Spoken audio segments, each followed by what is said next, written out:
Biscuit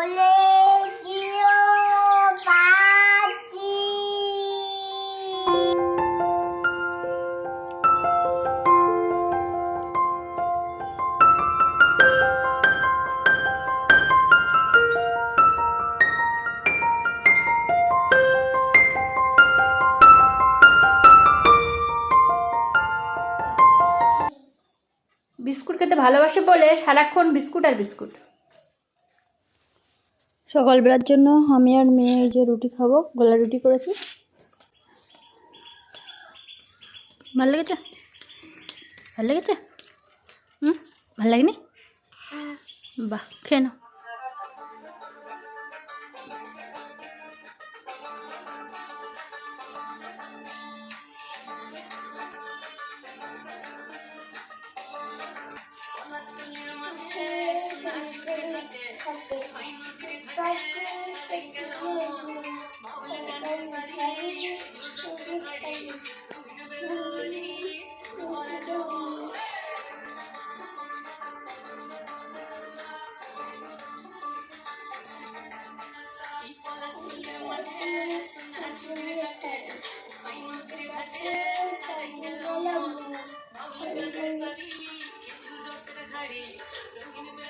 pencil সব বাদ দিতে বলেছি খড়ি দিয়ে তুই যেখানে পারিস লেখ। তো এখানে লেখা শুরু করেছে। আর এক্ষুনি চাল ভিজালাম যে রান্না করব, সেই সমস্ত চাল এই পটের উপরে পুরো ছড়িয়ে ফেলেছে। আমি আবার গুটিয়ে তুললাম। এই যে এবার নিয়ে যাচ্ছে ধুতে। ধরে বাগানে কিছু কাজ করছিলাম, কিছু বাগানের মাটি রেডি করছিলাম। আর দারুণ রৌদ্র দিয়েছে, কিছু পাতাও মেলে দিলাম রৌদ্রে। কদিন আগে যে মালবেরি গাছটা পুঁতেছিলাম, দেখুন কি সুন্দর বড় হচ্ছে। গাছ বড় হতে দেখলে না দারুণ আনন্দ হয়। এই যে এখানে হয়েছে গাছটা বেশ ভালো। এর ডালগুলো সব ছেটে দিয়েছি, দেখি গাছটা রাখা যায় কি না, তাহলে মানে মাদার গাছ হিসেবে আর কি। আর এই দেখুন এই গাছটাও ছেটে দিয়েছিলাম, গোলাপ গাছটা ফুল হয়ে গেল। ছেটে দেওয়ার পরে আবার সুন্দর পাতা বেরিয়ে পুরো ঝাঁকড়া হয়েছে গাছটা কদিনেই। এই দেখুন কুড়ি এসেছে। এখানে কিছুটা মাটি খুঁড়লাম, আর একটু খুঁড়তে হবে। এখানে একটা ফলের গাছ লাগাবো। কিছু শসা দানা আর কিছু ঢ্যাঁড়সের দানা ছিল, তো সেগুলো সব লাগিয়ে দিয়েছি। এই যে এখানে একটা সবেদার চারা লাগিয়েছি। এই যে অনেকগুলো সবেদা চারা বেরিয়েছে, তো আমি এখানে একটা লাগিয়েছি। এইখানে একটা ফুল গাছ লাগিয়েছি এই যে লাইনে। এই যে এইখানে একটা রঙ্গন ফুল ফুটেছে, পাশ থেকে আবার গাছ বেরোচ্ছে। এটা হচ্ছে সাদা জবা, এটা হচ্ছে মালতী ফুল গাছ। আর পাতাগুলো রৌদ্র দিয়েছি, রৌদ্র তো হচ্ছে, তো দেখি পাতাগুলো রৌদ্র দিয়ে যদি রান্না করা যায়, ভাত বসানো যায়। রেশনের চাল এমনিতেই অনেকক্ষণ লাগে। রাহির পাপার জন্য এতক্ষণ অপেক্ষা করছিলাম যে চাল আনবে অল্প একটু রেশনের চাল। মুরগিও খায় একটু, আর মুরগি বেশিরভাগ সময় আটা খায়। তো আসছে না দেখে আমি আবার চালগুলো সব ভিজালাম, দেখি কতক্ষণে আসে। তার মধ্যে ভাতটা অন্তত করে নিই। একটা কাঁকড়া, কয়েকটা চিংড়ি মাছ সব ভাজা আছে, ওটা দিয়ে রান্না। এই দেখুন কত মাটি এনেছি, এগুলো সব ইঁদুরে তোলা মাটি। এগুলো সব নতুন করে ওই গ্রো ব্যাগগুলো কিনেছি। তারপরে কিছু টবে যে দেবো মাটির। একটা জিনিস আপনাদের দেখাই, এত ভালো লাগছে দেখতে যে কি বলবো। জামরুলের ফুল কিন্তু এত সুন্দর থোকা থোকা হয়ে ফুটেছে না, খুব সুন্দর দেখাচ্ছে। আর একটা লাল জামরুল আমার লাগানোর ভীষণ ইচ্ছা, তো দেখা যাক এখন কি হয়। আর এই ফুলগুলো দেখতে এত ভালো লাগছে যে কি বলবো, কদম ফুলের মতো দেখাচ্ছে খানিকটা, তাই না? এই বর্ষার সময় কিন্তু কদম ফুল হয়।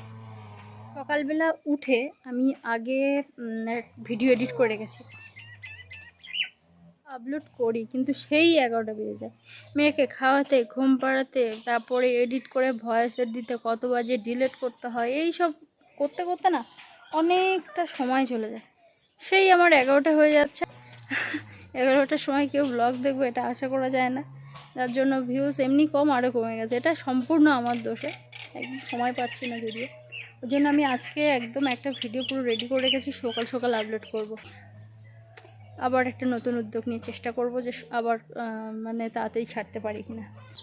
এইগুলো না পাখি খেয়ে নিচ্ছে, এগুলো এবার তুলে ফেলবো। গাছটা না ওই গোড়াতে বারবার জল দিই বলে, এখানে অনেক গাছ আছে তো ওই জন্য গোড়ায় জল দেওয়া হয় বলে কিন্তু জ্যান্ত আছে, কিন্তু দানা একদম পুষ্ট হয়ে গেছে, কালো হয়ে গেছে। এবার গাছটা মানে মরে যাবে, তার আগে দানাগুলো ধরে রাখবো, পরের বছর সুন্দর করে লাইন দিয়ে লাগাবো। আর এই যে এই শাকের দানাগুলো ধরবো, সব ঝরে পড়ে গেছে ঝড়ে আর বৃষ্টিতে। এখানেও একটা আছে, তো দেখি এইগুলো দানা ধরে রাখলে আবার পরে লাগাতে পারবো। এই দেখুন কত বড় একটা নারকেল, কিন্তু এই নারকেলটা কিন্তু খুব একটা খেতে ভালো না এবং ভিতরে কিন্তু একদম ছোট্ট মালা, কিন্তু মানে বড়, মানে বাইরে থেকে ভীষণ বড় আর কি গাছটা। আমার অ্যালোভেরার একটা পুরো বাগান ছিল বললে চলে, তো সেগুলো সব নষ্ট করে এখন অন্যদের বাড়ি থেকে এনে লাগিয়েছি। এই যে এতক্ষণ ধরে অপেক্ষা করলাম, জল আসবে জল আসবে জল আসবে, এখন সময় হচ্ছে প্রায় 1:45 বাজতে যায়। তো মেয়েকেও চান করাইনি, আমিও চান করিনি, আর একদম একটুখানি জল আছে। গতকালও জল আসেনি, আজকেও জল আসেনি। কারেন্ট আছে কিন্তু কোথায় যেন পাইপ ভেঙে গেছে, ফেটে গেছে, ওই জন্য জল নাকি সব বেরিয়ে যাচ্ছে। কবে সারাই করবে ঠিক নেই, কী ব্যাপার আমি জানি না। জল তো আসছেই না, ভাবলাম কালকে যখন ঠিক হতো তাহলে হয়তো আজকে জল দেবে। তো এতক্ষণ অপেক্ষা করে এই যে কাজে এবার লাগবো, ওই জন্য সাইডে সাইডে কাজকর্মগুলো করছিলাম আর কি। এই বাগানে টুকটাক কাজকর্ম, মেয়েকে খাওয়ানো, মেয়েকে সকাল থেকে আজকে ভাত খাওয়াইনি, এখন একটু কলা খাওয়ালাম, যেহেতু তখন একটু রুটি খেয়েছিল। রুটিও খুব বেশি পছন্দ করে না, তো যাই হোক এখন রান্নাই বসাই। আর থালা বাসনগুলো সব আবার কলতলে রেখেছিলাম, ওগুলো টেনে নিয়ে সব পুকুরে নিয়ে যাই, নিয়ে গিয়ে ওখানে দেখি বসে বসে মাজি। আর রাহি বাবাকে অনেকদিন থেকে আবার ঘাটের জন্য বলছি, দেখা যাক এখন কবে করে দেয়। ঘাটটা হলে ভালো হয়, একদম কাছের জলগুলো না মানে পাতা পচে পচে একদম কেমন একটা হয়ে গেছে। একটু দূরের যদি জল নেওয়া হয় তাহলে একটু ভালো হয় আর কি।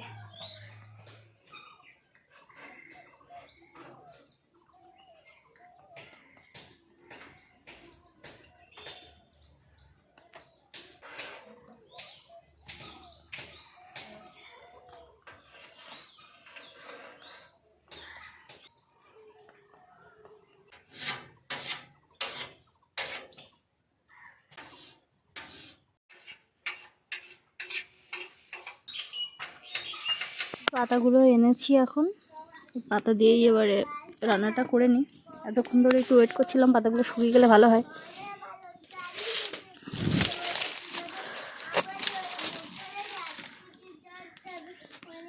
হ্যাঁ আমি চান করেছি। তুমি চান করেছো? হ্যাঁ। আর ওই নতুন জামাটা পরেছো? হ্যাঁ,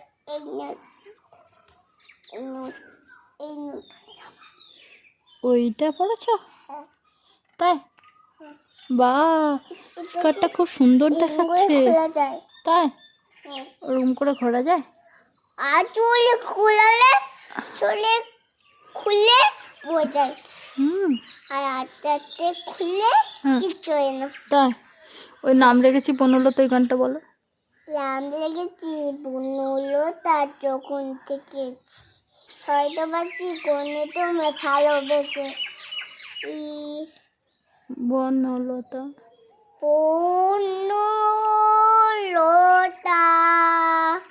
ওলে গিয়ে বাঁচি,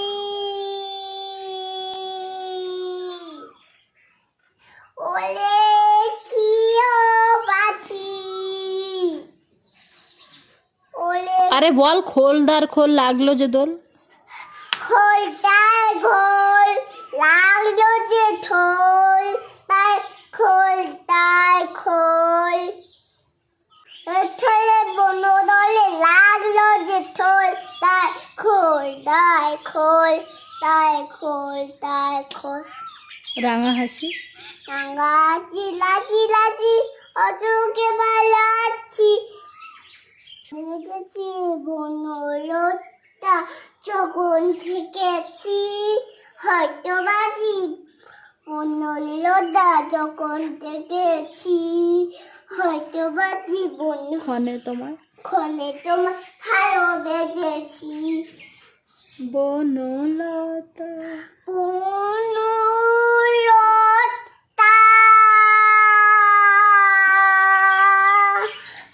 কও কথা কাউ খোঁজ কোথা ঠান্ডা পুষ্প ফলা আমাকে ছজন ধোলা তামাচে আজে দিজাই ছগল দিতে ছিয়া ওজি জগল দিয়ে জ্বলেছে যে চিত্তি মনে ঘেরা এবং বৃত্তি কোথাও কোথাও গুজে পাবে না গো তুমি চেয়েছে আমার জল কবি চেয়েছে আমার জল কবি চেয়েছে আমার জল কবি ধনু থানলে পুষ্প ফল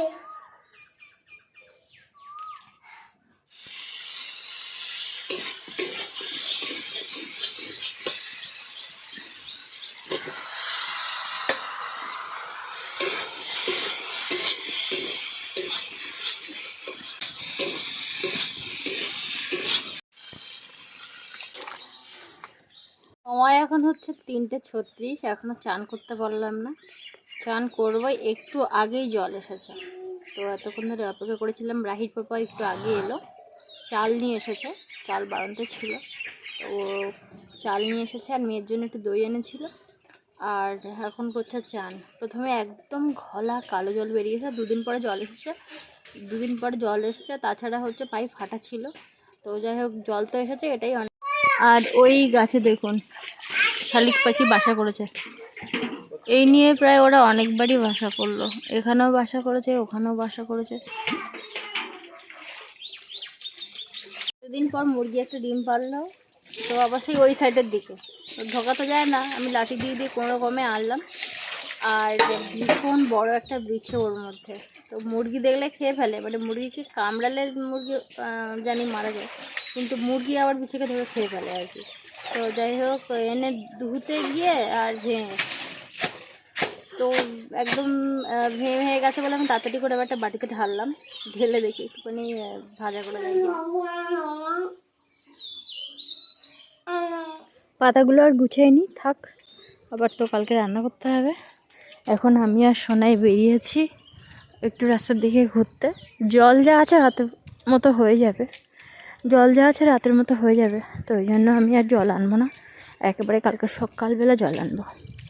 আর যেহেতু 3টে 3:30 দিকে জল এসেছিলো, ওই সময় সমস্ত কাচাকুচি করে থালা বাসন মেজে আর জলের সমস্ত সব কাজ মিটিয়ে জল তুলে তারপর চান করেছিলাম।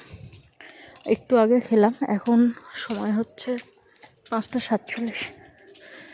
তো এখন আমরা দুজন ঘুরতে বেরিয়েছি, একমাত্র শনিবার রবিবার ছাড়া তো ঘোরা হয় না, তো আজকে রবিবার, তো ভাবলাম তাহলে হচ্ছে একবার একটু ঘুরে আসি, নাহলে কালকে আবার সেই সন্ধ্যাবেলা বাচ্চাদেরকে ছুটি দিতে হয়, তখন আর বাইরে বেরোনো যায় না।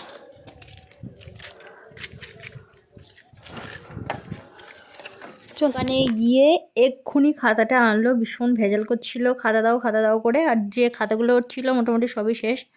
তো দোকানে গিয়েছি, একটা কাকুর সঙ্গে দেখা হয়েছে, গতদিন একটা চিড়ে ভাজার প্যাকেট দিয়েছিল, তো আজকেও দিতে চাইছে আর কি।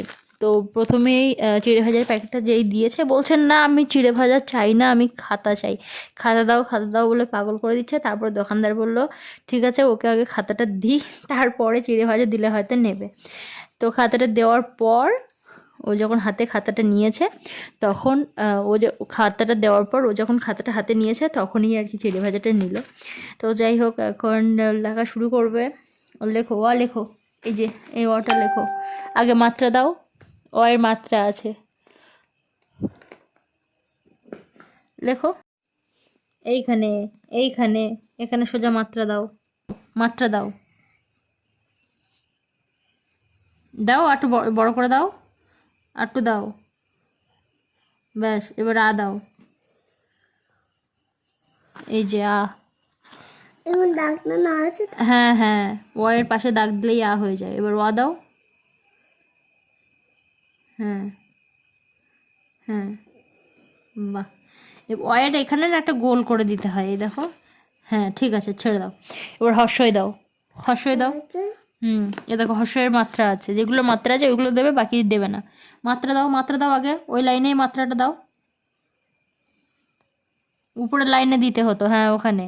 বাচ্চাদের এমনি এই বয়সে একটু পেন্সিলে লেখালেই ভালো হয়, কিন্তু আমার মেয়ে আবার পেন্সিলে হাত দেয় না, পেন্সিল শুধু ওই কাটারে শুধু কাটে, আর মানে কোনো কিছুই আর কি লিখতে চায় না, বাধ্য হয়ে পেনে লেখে, আর পেনে না লিখতে দিলেই ভেজাল করে। তো ওই জন্যই কিন্তু এই সমস্ত অসুবিধা। তো যাই হোক, ওকে আমি বারংবার বোঝাচ্ছি। সকাল বিকাল তো বাচ্চা থাকে, ওরা চলে গেলে আবার এই ডিউটিটা আমার নতুন শুরু হয়েছে। আমি 1-2 দিন ওকে নিয়ে বসিয়েছি, আগে কখনো ওকে এইভাবে সন্ধ্যেবেলায় লেখাতাম না। তো যাই হোক, এই ভিডিওটা এখানে শেষ করছি। ভীষণ ভালো থাকুন, সুস্থ থাকুন, দেখা হচ্ছে পরের ভিডিওতে।